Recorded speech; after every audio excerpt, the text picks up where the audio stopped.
A story from 1 Kings, chapter 19. King Ahab told Jezebel, the queen, all that Elijah had done, how he had killed all the prophets of Baal with the sword. So Jezebel sent a messenger to Elijah, saying,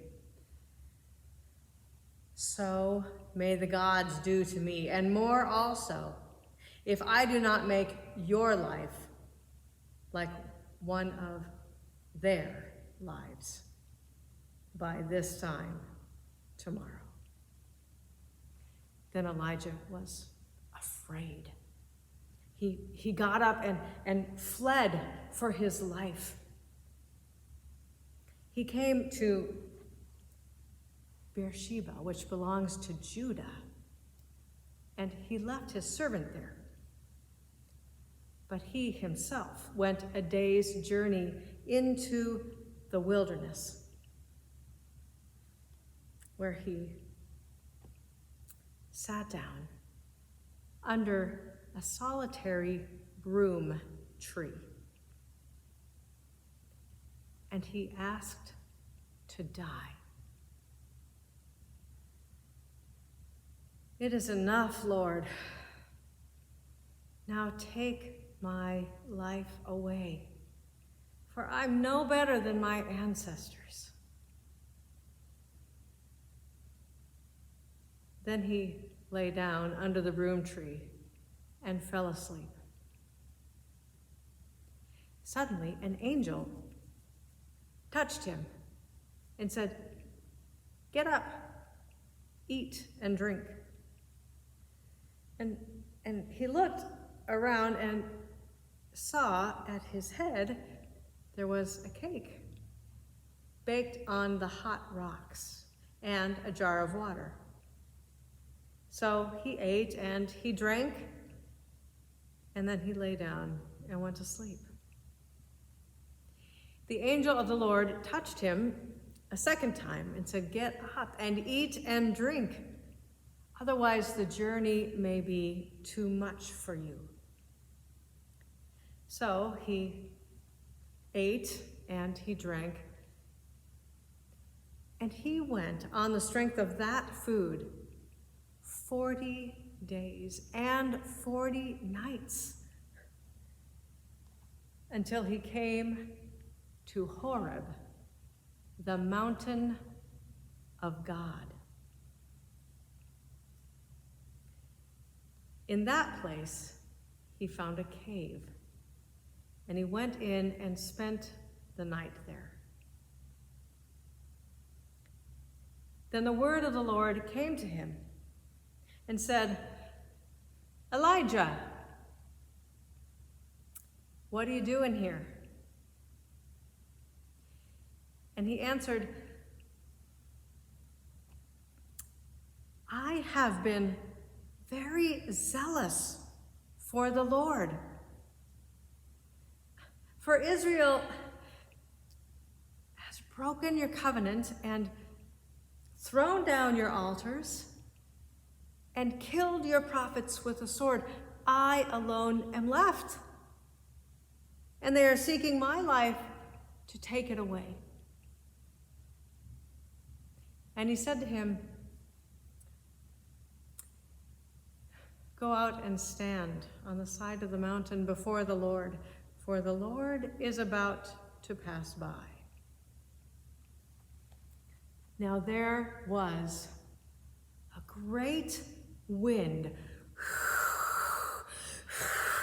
so strong it was splitting mountains in two and breaking rocks in pieces before the Lord. But the Lord wasn't in the wind. After the wind, there was an earthquake, but the Lord wasn't in the earthquake. After the earthquake, there was a fire, but the Lord wasn't in the fire. After the fire, there was a sound.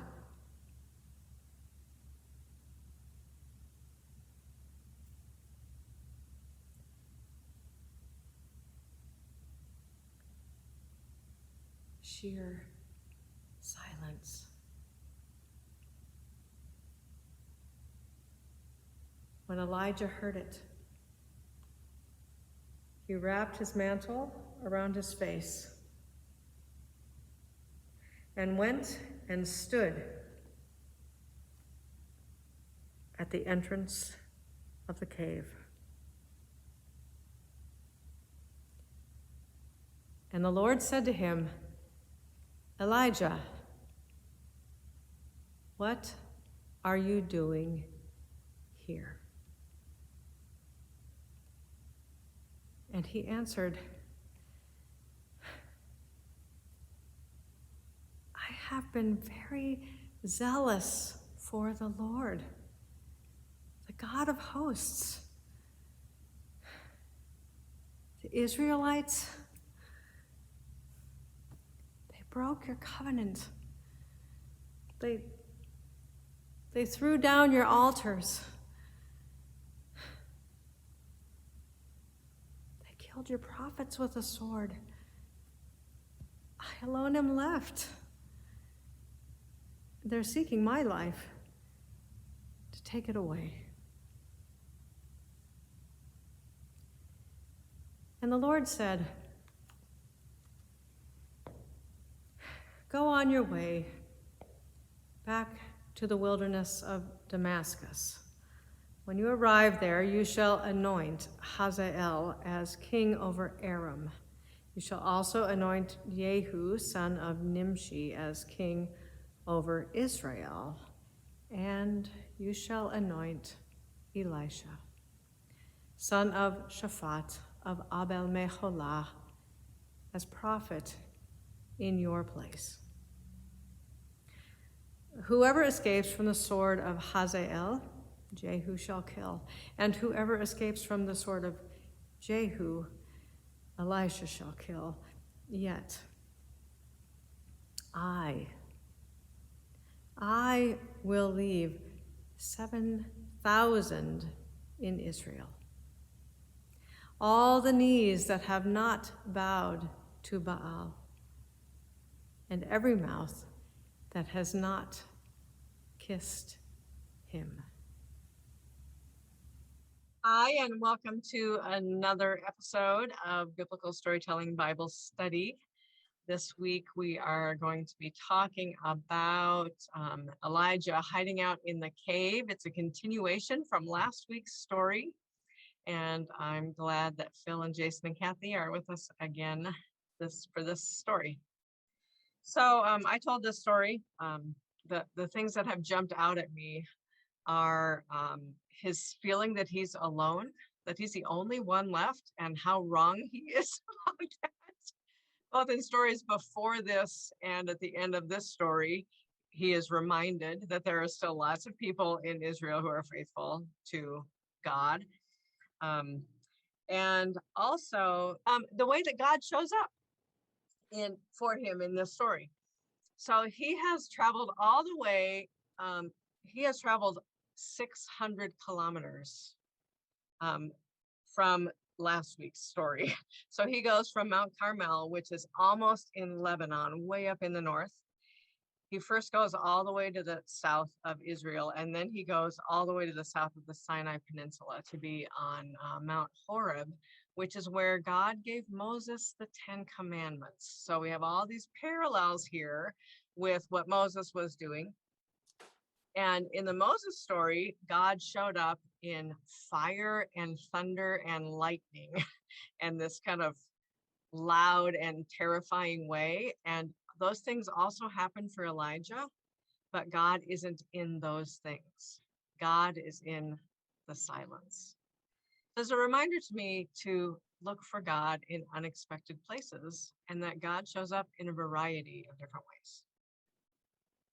600 kilometers is about 375 miles for those of you Oh, yes. who don't do that. I did it on my phone while you were talking. Those of us who are tied to an imperial metric or the imperial system instead of the metric system. A Yeah. highly illogical Yeah, that one.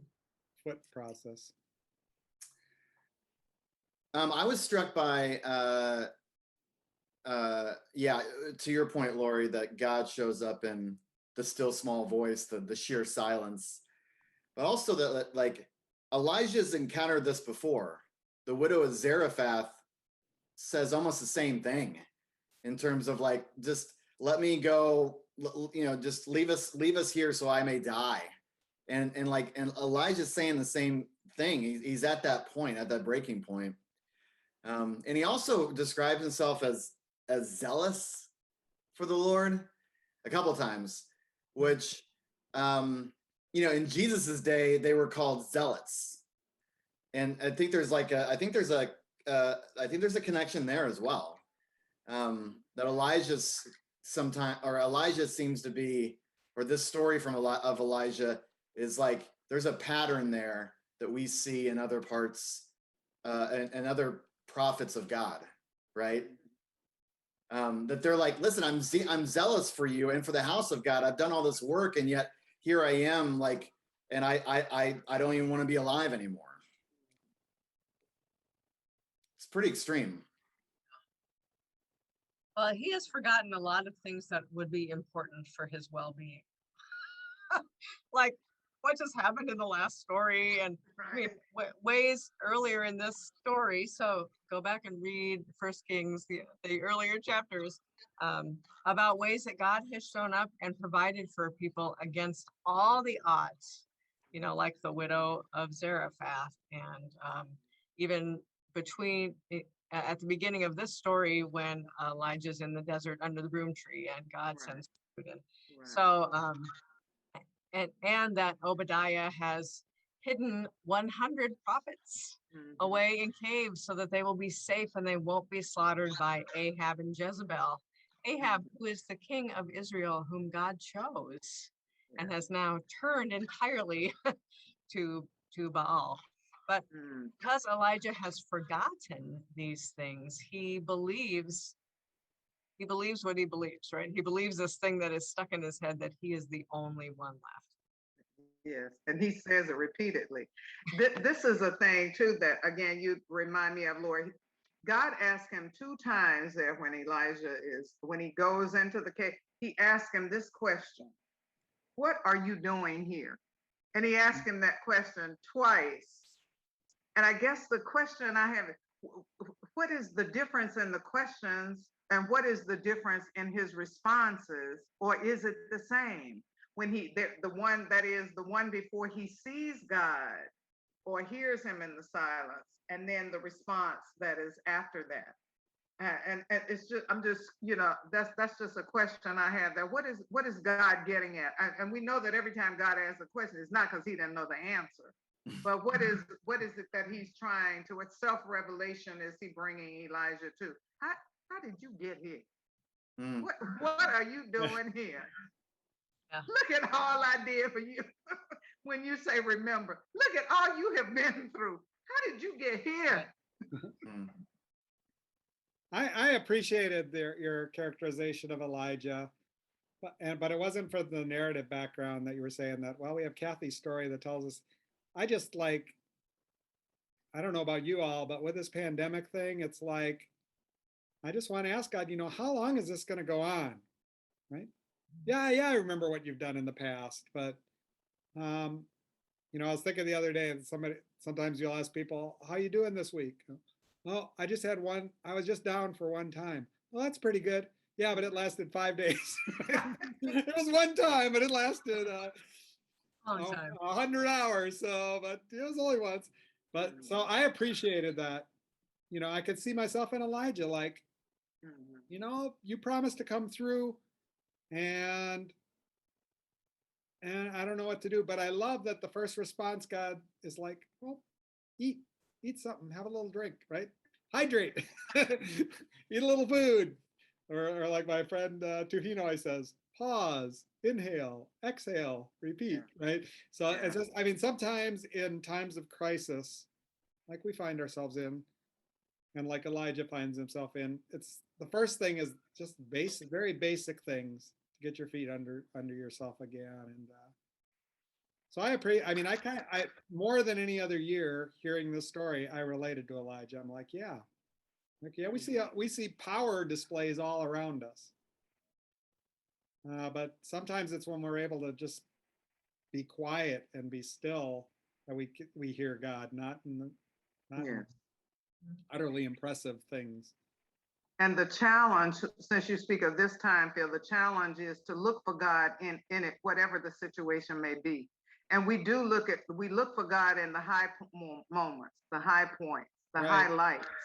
We look for God there, but we don't necessarily take the time to look for God in those in times like these. We just sometimes too quickly conclude that he just isn't in it. And so God sort of calls him to that. Go to this place because I'm going to pass by, and which sort of positions him, or at least it gets him ready to look for God, to be intentional. That word intentional, that's my spiritual word this year. Be intentional about seeking God after the storm has passed, or after the mountaintop experience, because you'll find that God is there too. And then that's where we can find our peace and make our peace again. There's also the danger that Elijah falls right into. I think it's easy for us to do too, that if we're suffering, God must not be present.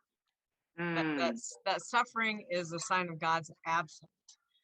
And I think in this story, I think God's a little bit exasperated, like, hello, kind of like Jesus asking the disciples, if you don't get it, who's going to get it, right? But Elijah thinks that he is alone. We could read as he doesn't even think God's there anymore. Because if God were there, especially after the Mount Carmel showdown, right? God would have taken care of Ahab and Jezebel, and his troubles would be over. But instead, God meets Elijah in the midst of the suffering, in the midst of the trouble. God knows where to find him, even when he's hiding. Yeah. And reminds him that God is present there with him. But it's a reminder to me that he's not the only one suffering. I'm not the only one suffering. But even when we are suffering, God is here with us. Yeah. And suffering is not a sign that God has abandoned us. Yeah. And I wonder if sometimes I think about all the noise where God is not as the noise in my brain or my heart that is preventing me from hearing God because it's just too noisy. And so that quieting down and the still small voice or the sound of silence, or just that getting everything else out of the way so that I can figure out how God is present. That's a helpful spiritual thing for me. I very much relate to Elijah in this story. I've felt overwhelmed in that way and thought about how did I get here, which is kind of the point of like God asking, as you said, Kathy, like how did you get here? I see Elijah asking the same question. It's easy to get overwhelmed in those moments. Right. That's also a vocational question for me, though. How did you get here? What are you doing here? What are you doing? And our bishop reframes that question and says, what in the world, what in God's world are you doing here? The place that you are occupying, what are you doing for God? As a kind of a thing, both for individuals and for congregations. So that's not exactly, I don't think, what God is meaning by it. He's like, this is not where I put you. But it is a question about, am I in the right place? Am I in the right mental space, spiritual space? Yeah. Am I interacting in respectful relationships with my neighbors? Am I doing the hard work of being God's presence in this place? You're right. And it may be all of those ways of asking it again for introspection. What are you doing here? Rather than what are you doing here? Wherever you put that emphasis, and maybe we need to be able to answer all of those questions in whatever area of service we serve. I think a point that's significant to me is the fact that even though God had this encounter with him, and God perhaps is exasperated or whatever, he doesn't impose any kind of judgment on him. He feeds him. He provides him with what he needs so that he can get up and go forward with and do the rest of whatever needs to be done. And then he'll get his rest. And so for me, that's what I can hold on to in those situations in my life, is that, okay, maybe you didn't get it quite right, but that's okay. God is with you even in as you say, when I'm in these difficult places, God is still here with me and will help me out of here. Well, lots to think about. And so I hope the listeners will wrestle with some of the questions, because they're good questions. And I'm not going to pretend to provide an answer for you. So Let the listener understand. let the listener understand. Indeed. Thank you for joining us. Bye. Thank you. Bye.